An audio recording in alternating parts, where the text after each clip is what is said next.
everyone. Welcome back to Coda Stories. This is me, Sneha, and in today's episode, we have a very special person, Aarti Janardhan, joining us from California. And Aarti is a software engineer. She went to College of Engineering Gindi, which is my alma mater. She's my senior from CEG. And currently, Aarti is a software engineer and also an MBA candidate at the Chicago Booth School of Business. So, welcome, Aarti, and thank you so much for joining us. Thank you, Sneha. Thanks for inviting me here. Oh, it's our pleasure to have you. So, Aarti, what's your story? Tell us a little bit about yourself. Wow, that's a good question. So I have had many phases of my life. So telling a story, it might take, we might be able to figure it out by the end of this entire conversation. But at least at this phase, I have three phases. One of them is obviously my full-time job, which I work at Nutanix, a hybrid cloud company in Bay Area. And then I pursue my part-time MBA at University of Chicago, Booth School of Business. And apart from that, in personal life, I like to travel a lot, but because of COVID, that's not happening. So I just spend time with my friends and family and do hikes mostly around in and around Bay Area. That's very nice. You have an interesting hobby as well. That's awesome. So, Aarti, I'd love to know a little bit more about your journey through your MBA, so that our viewers can get an idea of how it is to pursue a full-time job at the same time do an MBA in such a great university. So, tell us a little bit about what inspired you to get into an MBA. What at what point did you decide to do an MBA? Okay, so that early on, as soon as I completed my undergrad in CEG, I actually wanted to pursue MBA. So I tried to study CAT at Time Institute. Mm-hmm. And but as life would have it, I got an opportunity to come to US in order to work. So the company that I was working in India, Star Networks, it got acquired by Cisco, and we were offered a job to work for the competitor Alcatel here. So I came, and my experience in tech prolonged for 10 more years. And then I took a decision that, okay, hey, I have been in tech for long, and I have to now go back to my passion or dream and pursue my MBA. And why MBA in general is, I'm very passionate about, making an impact, or learning more about a business and how do you create value. So that has been on my mind all along. So even while I was working in my software engineering role, I have always been involved with a lot of non-profits, or say some other entrepreneurial endeavors, or helping people with their entrepreneurial endeavors has been my passion. So finally I kind of took some took some time to make good efforts in order to make it really happen. Nice. Thank you for sharing that, Aarti. Finding that why is such a difficult thing, and I guess you always had it along because you had decided to do an MBA ever since you completed your undergrad. So that's very nice. Thank you for sharing. So, how did you level up during this time, Aarti? Like when you were in tech, and through the journey of starting an MBA, how did you level up, and how did you set up a profile that's strong for yourself? So initially, I focused a lot on my quantitative skills, say like coding or understanding the technical concepts and trying to work on the most current technology. And that was my angle or my focus really in terms of both my learning, personality development, and at work. But as I grew along in my career, as I mentioned, like I worked for a company which got acquired, and then I came to US. I worked in Alcatel for 3 more years, and then I had an opportunity to actually go and work in a really small startup, which was a Series B funded startup, and that also eventually got acquired by Cisco. But all these exposure kind of spurred my growth, and I realized apart from technical skills, if I have had more business acumen, then I could be able to make even more impact in terms of coming up with the innovations and thinking about how do we actually solve a customer pain point.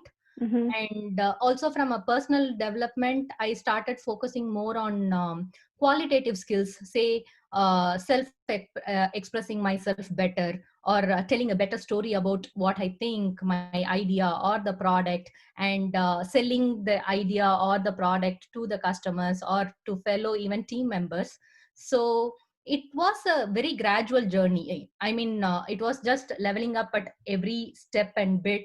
And now that I went to booth, I have realized that I have unlocked another whole new world, just as in gaming. And there are so many levels that I have to level up myself. And I'm That's totally looking amazing. forward to it. That's amazing. Were there any particular things that you did to improve your skills, like your personable skills, and that the skills that you were talking about, presenting and things like that? Were there any particular things or some classes that you took that kind of helped you through this journey? So the first thing is the self realization, right? So first of all, it's very important to understand what your strengths, and obviously all of us might be naturally gifted in certain talents, and we will be always focusing on our strengths. And uh, becoming aware of your weakness is the first step, according to me. So I took a bit of an introspection in order to understand what are my weaknesses, and just aware. I haven't even started working on them because it was a weakness. I didn't know what is my exact next step in order to take to level up the weakness. So I was in a journey to figure out what is my, okay, this is my weakness, I have identified it. How do I level up? What is my very next step? I can see some target where I have to I see a lot of people who are actually good at it and it's their strength. I might not be able to be there yet, but what is my immediate next step? So Mm-hmm. let's say if I'm thinking, okay, my communication skill is not that great because I don't have an opportunity to interact with a lot of people, at work. So I joined Toastmasters, which gave me a medium in order to speak more or Mm-hmm. express myself more, and uh, I mean, better communicate. Then let's say if my writing, if I felt that, okay, hey, I'm not able to convey which people could understand from a document, then let's start a blog, start writing simple concepts, simple experts, just day to day activities or my travel Mm-hmm. story, so that I'm getting gradually better at it. So then let's say if you have to think about design skills, then Hi. make certain, what's the immediate small next step that you could do, right? Mm-hmm. So those are the things that I followed in order to actually gain these skills, which I wasn't forced to do in my day to day work. But at the same time, I realized that, hey, these are important for me to learn. I think this. I'm so sorry. Thanks for sharing that, Arti. And I think these are great points you mentioned. Small things we start to realize what our weaknesses are, and try to work work through those weaknesses and try to level up. And these are ideas. These are great ideas because these are open to everyone. Anyone can start blogging. Anyone can join a group of speakers like Toastmasters and start speaking. So, our something that our weakness shouldn't be stopping us because we have opportunities to kind of work through our weaknesses and become better day by day, one step at a time. So these are great points. Thank you for sharing, Arti. What is your passion, Arti? Like, what keeps you going on a day-to-day basis? So I am in general very passionate about education, and I am very curious as well. So I would like to learn, and I would like to give back to the community in terms of education. So that also, I mean, I though I knew within me that I'm passionate about education, it took me like in the year 2017 or 2016, I believe. That's when I took a step toward it. I joined a non-profit called Sigana, which you are familiar with. It's our Mm-hmm. North American Alumni Association of CEG. So I joined them as a board of director, and I got a venue to actually make a lot of contribution towards the organization, where I learned a lot of. I mean, the organization gave me a lot in terms of my own the skills, leadership skills, where you have to influence people without real authority, and how do you Mm-hmm. actually scale and grow an organization, be it a for profit or non profit. So I kind of made a step towards my passion very recently, and I am very passionate towards education. And right now I volunteer for another organization called Pragnya, which Mm-hmm. work towards social acculturation of neurodiverse individuals into neurotypical world. Okay, that's nice. Can you tell us a little bit more about that? What is neurodiverse individuals into a neurotypical world? So, neurodiverse individuals are, say, kids with autism, cerebral palsy, or ADHD, who in Okay. general are have a neurological disorder, which might not be a disorder actually. Okay. And though they get a lot of help in terms of, say, wheelchair access or aid, Mm-hmm. the neurotypical community, which are generally us, are not none of us are aware of them. I mean, like. There is almost like 2% of population who are neurodiverse. Mm-hmm. Still the neurotypical world is not very accepting, or acceptance actually even comes uh, from awareness. I mean, right now there is a lot of lack of awareness towards the neurodiverse world. Mm-hmm. So the organization works towards uh, acculturing these neurodiverse individuals into the neurotypical world by training the neurotypical children to be a better allies for neurodiverse children. Okay, that's a beautiful initiative. Thank you so much for being a part of that. And we definitely, I think the world definitely needs more awareness so that we can be allies and be more helpful and be more understanding. So thank you for this. This is a beautiful cause that you're a part of. So Aarti, no, go ahead. No, I would just like to add that as we identified that, hey, they are giving a very good allyship training, we are thinking to come up with another entity, which might be a non-profit, which will just work towards disseminating this allyship training, which is a social emotional learning for all the schools in the US. Okay. That's nice. And thanks again. Thanks for being a part of this organization and using your expertise and the skills that you're learning through your MBA to kind of, help grow and scale it to a bigger extent. And that's amazing of you to do that. So yeah. So Aarti, like, through this process, how did you, like, what is the specialization that you're doing, and how did you choose to do that? Like, how did you come up with your finalizing your area of specialization in your MBA?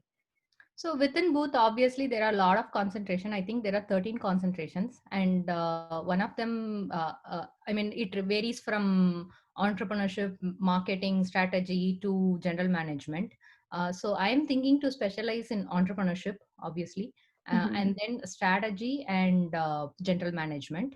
Uh, if possible, try to earn a concentration in finance, but we have to really balance in terms of our required courses and the electives in order to gain certain concentrations within Booth. So why entrepreneurship is, I have always been interested in that, and I am more of a breadth kind of a person, rather, I mean, with a certain level of depth.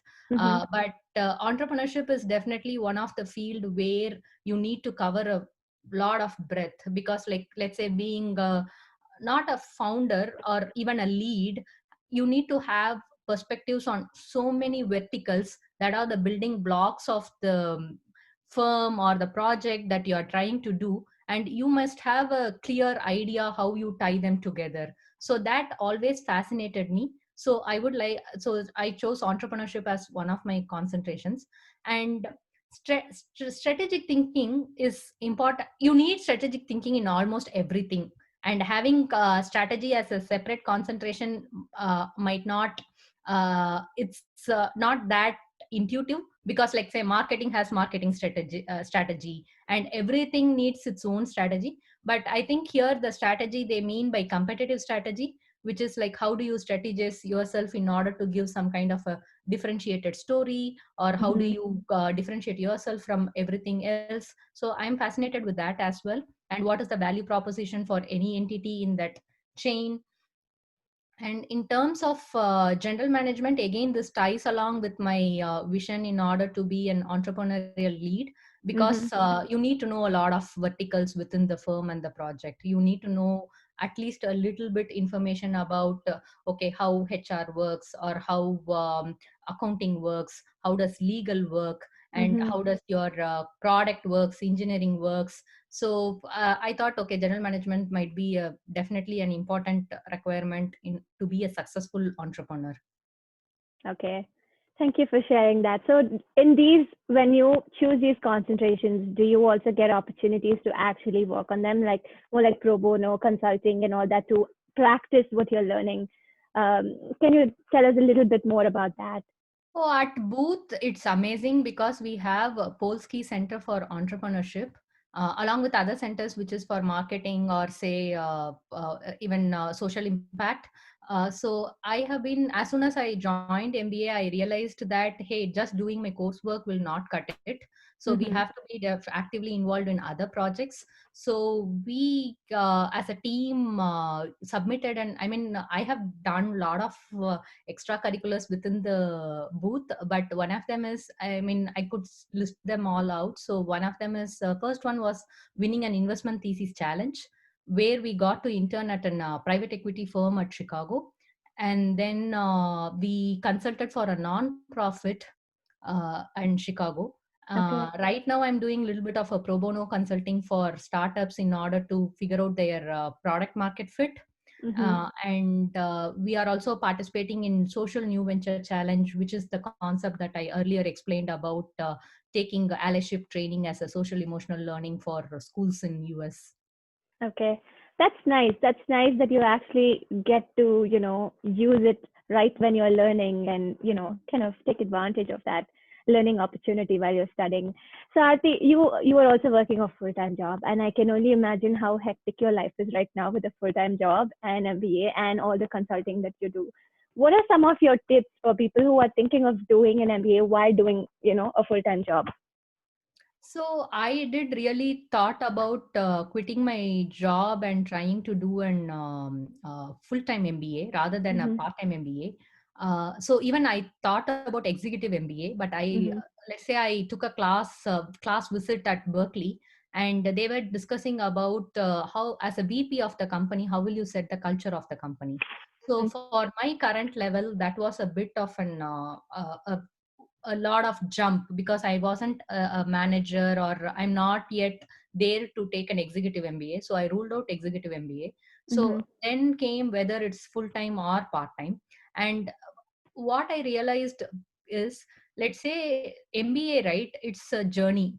It's not like other masters where you just gain a knowledge of its existence. Here, apart from knowing that it exists, you have to really make it into a skill or a habit that you get used to it. That requires time. So Mm-hmm. doing an MBA in terms of finishing it in like 1.5 year in order to pivot, let's say, to an finance industry or some other industry, that wasn't my primary goal. I Mm-hmm. realized that I want to do part time and gradually learn all the skills that are required in terms of an entrepreneurship. Mm-hmm. And that part time gives us time and resources of the college, and we are longer associated to the college, so you can learn a lot from the college. So that's one particular reason why I decided to do a part time MBA. And again, definitely I had to support myself, so I have to earn. Mm-hmm. And I thought, okay, why not do the full time job and try to do the part time MBA. Okay.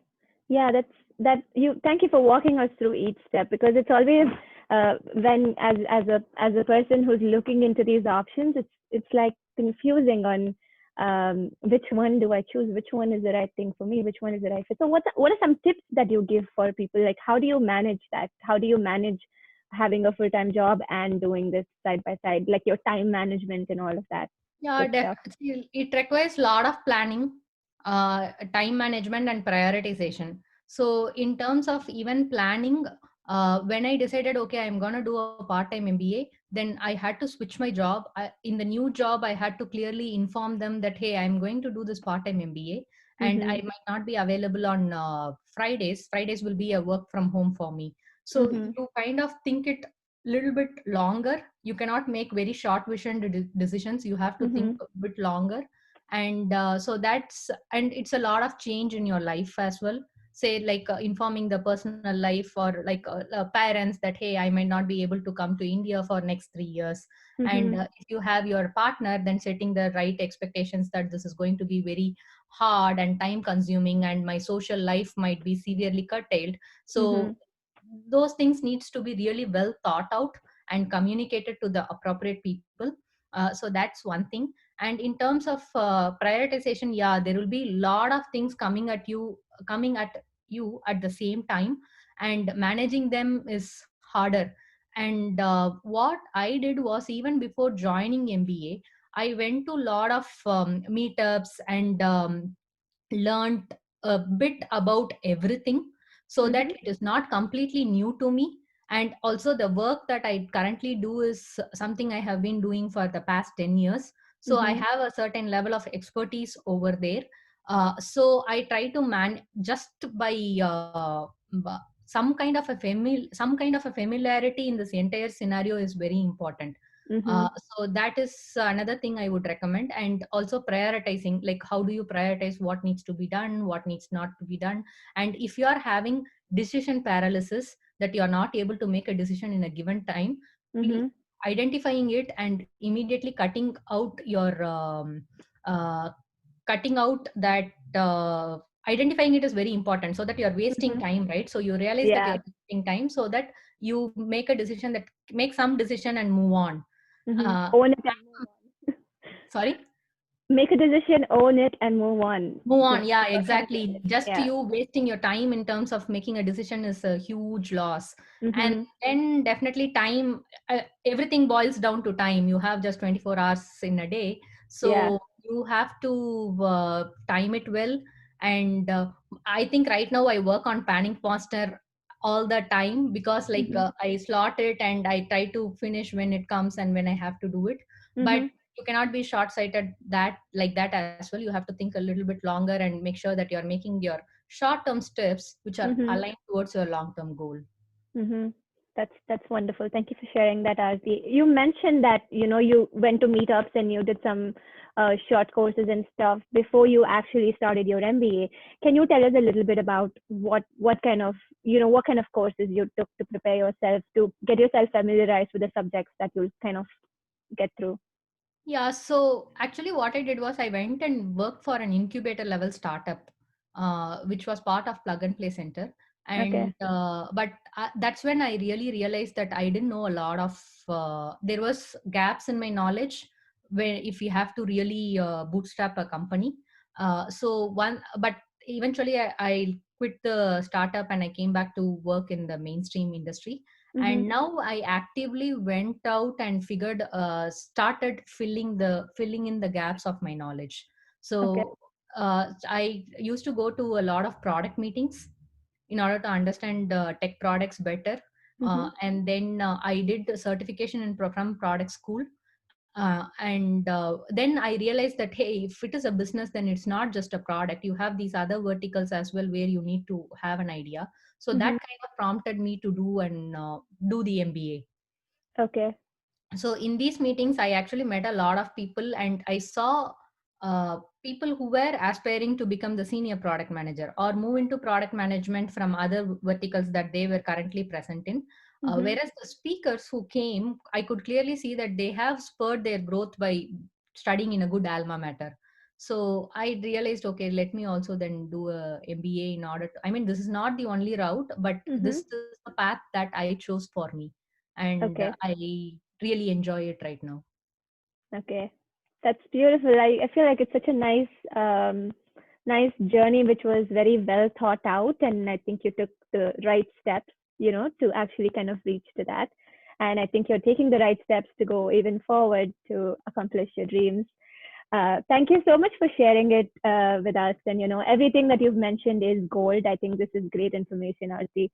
Another question I have for you is, how was your preparation phase? Like, how did you prepare for GMAT and your applications and things like that? Yeah, so it was hard. I mean, as usual, like when I used to attend in information session at Berkeley, and Mm-hmm. the panelist always says that, hey, uh, decide. if you want to do it, and that decision will take you through this journey. Because the first hindrance, or a lot of people stop applying for MBA at the stage where they have to prepare for the exam, say TOEFL, GMAT, and whatever it is. Mm-hmm. So uh, I realized that okay, I also have to cross that hurdle. And once I decided okay, I have to do an MBA, so I did my TOEFL. I took Magoosh prep as my base to study TOEFL. Okay. And then in terms of GMAT, I realized that okay, math I can do it myself, but verbal I needed help. So math I did using Manhattan Prep books, Mm-hmm. and verbal teacher from India, her name is Prachi. So she used to coach me every day evening in Skype calls, Okay. and then still having a lot of test preps and everything, I realized that it requires time and effort, and Mm-hmm. I was strictly constrained on time. The only time I got was like a little bit of a lull period during the December at Mm-hmm. work, and I Mm-hmm. was working at VMware right then. I Okay. had to even reschedule my exam from Jan to Feb because it got busier. Eventually, finally, I could do my GMAT, though my score was low, but because I had a portfolio around my resume, that application that needed to be submitted, I think I Mm-hmm. got it. That's nice. That's nice. I can totally understand how difficult it must have been, like, while working, preparing for an exam and, getting through that. Yeah, it's, it's quite a journey. And thank you for sharing with us. So another question I have for you, Aarti, is what are some skills that you think is important to do what you're doing? Skills that important, I mean, at least according to me, is like, first is be curious to figure out what's going on around you, and then show up. A lot of people want to say do this or attend a meeting or a meetup or involve in a discussion, but when it comes to actually doing it, at that moment they get some kind of inertia and they don't Mm-hmm. show up. So Yeah. show up, definitely show up, and then actively listen to people. uh, make a try to make a conversation where it is all about them. Mm-hmm. I mean, you figure out if you have something that is common along with them, or similar experience, similar area of expertise, and try to make connections, or give them valuable information that they might be interested, and then maintain the relationship. So according to me, at least, it's all about people and learning. So that's important for MBA as well. And people sometimes say that MBA is all about networking. It is also about networking with a value provide, or value proposition, is what I think. And Thank that you has for been working sharing that. so well for me. No, I completely agree with everything that you said, and especially the show up part of it, right? I know it's not easy to show up every single time. There'll be so many things that come our way, but then it's about us, how we keep our commitment and actually show up for that meeting or for that event that we committed to. So yeah, thank you for sharing that, Arti. And so Arti, they say that the school that you go to really matters because that's the kind of network that you get to work with. How much do you agree with that, and how do you feel being in Booth right now? I definitely agree with you a lot. I mean, say I got into both Haas and Booth, and I have also visited Kellogg for a preview day, and I could see myself culturally fit at Booth. So that's very important. I mean, figuring out where do you want to go to study, or where do you see yourself, because alma mater, believe it or not, it's a huge part of your identity for your entire life. Mm-hmm. So choosing that is an important step. I would recommend definitely going to class visits before you make a decision, that if you want to if you want choose in order to choose your alma mater. So I like, at least with Booth, I like the diversity within Booth. There Mm-hmm. were people from different industries and different aspirations and different expertise. And also the classes that I attended at Booth when I went for my class visit, which was on commercializing innovation and storytelling. I really loved it. And I also enjoyed speaking to a lot of Booth alums and current Booth students. So I decided, okay, I want to be part of Booth. Though, say, Berkeley is 45 minutes away from my home and Booth is 4 hours flight journey in order to go to Chicago. But I made the decision that I wanted to go to Booth. Okay. That's nice. Thank you for sharing that, Arti. This was amazing, and I think you shared a lot of information that is super helpful for me, and I'm sure for our viewers watching this who are planning to do an MBA, or even kind of trying to make the decision whether they want to do it or not. Were you ever on the fence? Like, were you ever on the fence if you want to do it or not? And what was that one thing which kind of helped you move forward and kind of do it? Yeah, I mean, say I when I decided, okay, I want to do an MBA, I got a lot of naysayers saying Mhm. that, hey, if you want to move into product management, you don't need an MBA. Mhm. Hey, MBA is very expensive. I have seen a lot of people who didn't switch their jobs even after MBA. Mhm. So I also doubt, I mean, like, I also doubted a little bit whether if I want to pursue an MBA, but Mhm. having your why is very important. I figured out my why, that yes, I want to learn cover a breadth with a certain level of depth, and I want to make a paradigm shift in my thinking and my actions, and I want to spur my growth. So I decided, okay, the MBA is the right route for me. So people have to really be aware of their why and Mhm. should be willing to make the next step, immediately next step, to go there or achieve their goal. Okay. I agree with that because there are going to be 100 people telling you 100 things, and finally it's up to you. It's up to what you want to do and when you want to do, and and just do it. And I think you need that willpower as well if you want to get through it. It's one thing to get into a good university, but it's a whole other thing to actually get through it and come out of it with flying colors, right? What do Yeah, you? honestly, the environment is very energetic. So once you go into the school, you meet so many like-minded people with very varied skill set, and you get really motivated. So it is just that you are outside the fence and thinking whether to enter the door or not. But once Mm-hmm. you are in the door, there is no turning back. Oh, that's something nice to hear. Thank you for saying that. That's very encouraging and very positive. Okay. Last question, Aarti, for you is: what are some of the books that you like to read?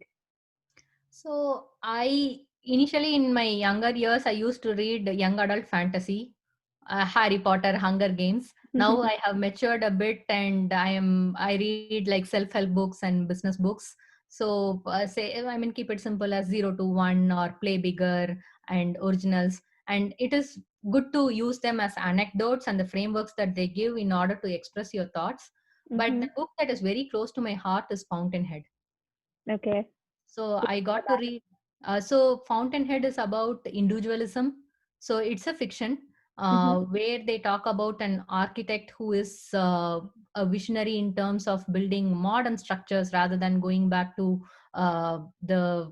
I mean, Roman architecture or Greek architecture, which was not relevant to what was happening in terms of industrial revolution. So it's Mm-hmm. a very nice book in terms of psychology as well. Like if even if you have a thought process that is very different from, say, a lot of people, where you are very individualistic, then Mm-hmm. how do you go about life and what are the hurdles you see in life? So that's a very interesting book that I have read. Okay. Thank you for sharing, Aarti. I think this was a great show, and thank you so much for being a part of this.